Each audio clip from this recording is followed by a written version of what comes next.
The road is long, but it is worth the journey, for a true master of Form 3 is invincible. These were the words of the famed Jedi Master Luminara Unduli, who was truly one of the Jedi Order's greatest.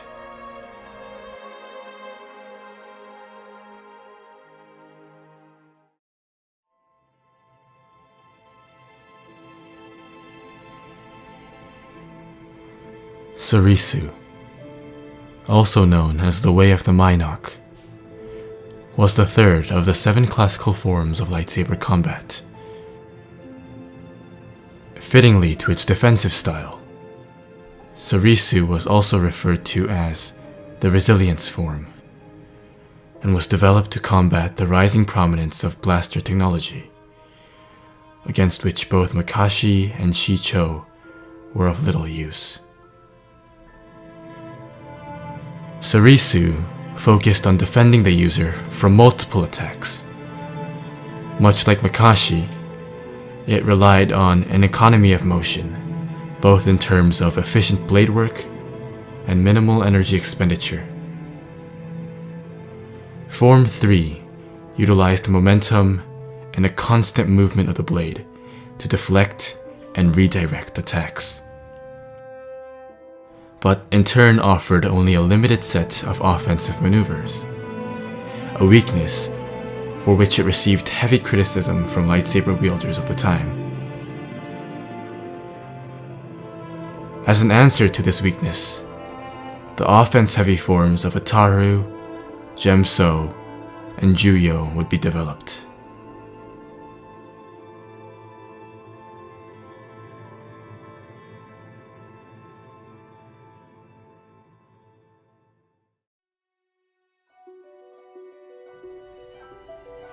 The ultimate goal of Soresu was, essentially, to outlast the opponent.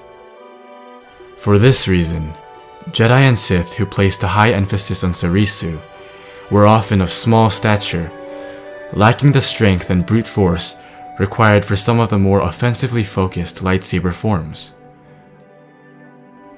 One such individual would be Darth Zana, the second of Darth Bane's Sith lineage. Upon taking Zana as his apprentice, Darth Bane told her the following: "You lack the physical strength required for the powerful attacking strikes of Gemso. You must rely on quickness, cunning, and most of all, patience to best your enemies." In this way, Bane's interpretation of Form 3 paralleled the principles he had made as Dark Lord of the Sith.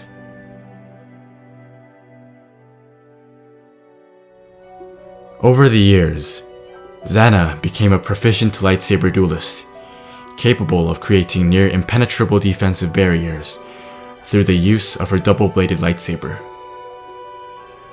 By utilizing this style of combat, Zana was able to hold her own against multiple opponents, even against those of far greater size.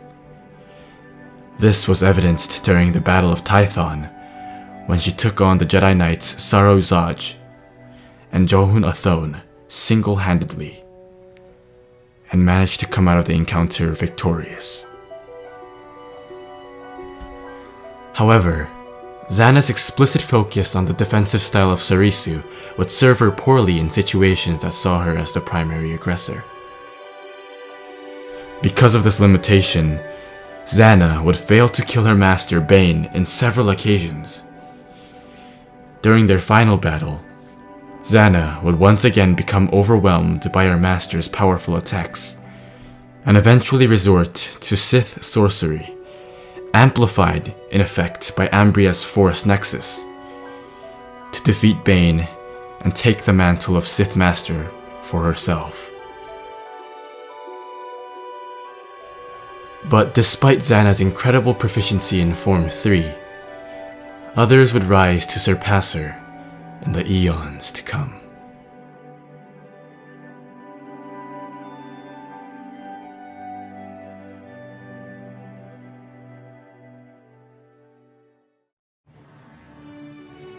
One such being would be the great Jedi Master Obi-Wan Kenobi, one of the greatest lightsaber duelists of his time. As much as Dooku was the reincarnation of Makashi itself, Obi-Wan was as such for Soresu. It is not an exaggeration to say that he is the master of Soresu. In fact, at one point just before the conclusion of the Clone Wars, Mace Windu acknowledged Obi-Wan as such. Obi-Wan Kenobi is the one Jedi in all of the Order's venerated history to completely encompass all Form 3 has to offer. In this way, he is the quintessential user of Soresu. After Qui-Gon Jinn's death at the hands of the Sith assassin Darth Maul, Obi-Wan would temporarily abandon the studies of Ataru, the fourth form of lightsaber combat, and begin studying the defensive Soresu. Eventually, his preferred combat style would become a hybrid of both forms, utilizing Form 3 sequences to compensate for Form 4's lack of defensive maneuver, a weakness that had led to the death of his master.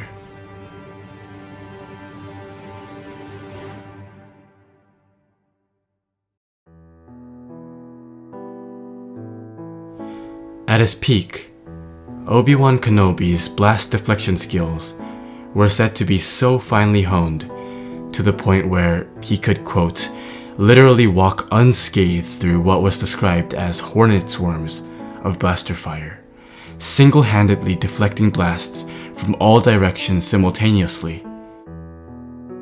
His blade-to-blade combat was also a sight to behold, as Kenobi often molded his form to fit the weaknesses of his opponents. Against General Grievous in particular, Kenobi would demonstrate what can only be described as a perfection of Form 3, utilizing an intricate pattern of blocks and parries to counter Grievous's mechanically powered attacks, which had been the downfall of many great Jedi in the past. As a practitioner of Form 3, Kenobi also subscribed to the idea of placing himself within the eye of the storm, maintaining, quote, a calm center, undistracted and undisturbed by the conflict around them. This mentality eventually led to Kenobi's victory over the newly dubbed Darth Vader on the volcanic planets of Mustafar. Using the Jedi hero turned Sith Lord's frustration and overconfidence against him, Kenobi managed not only to defeat, but dismember Vader, who had in the past been described as a more powerful duelist.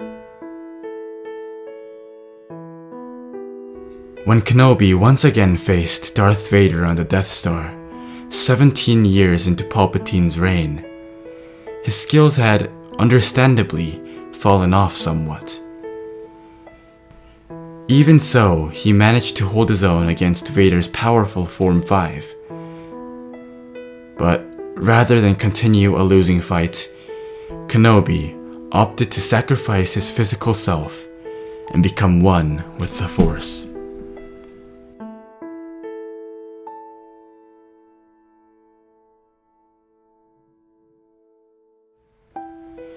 Characterized by patience, quickness, subtlety, and a masterful use of blade work, practitioners of Soresu were, in essence, an impenetrable wall of defense, and were only limited by the boundaries of their own potential.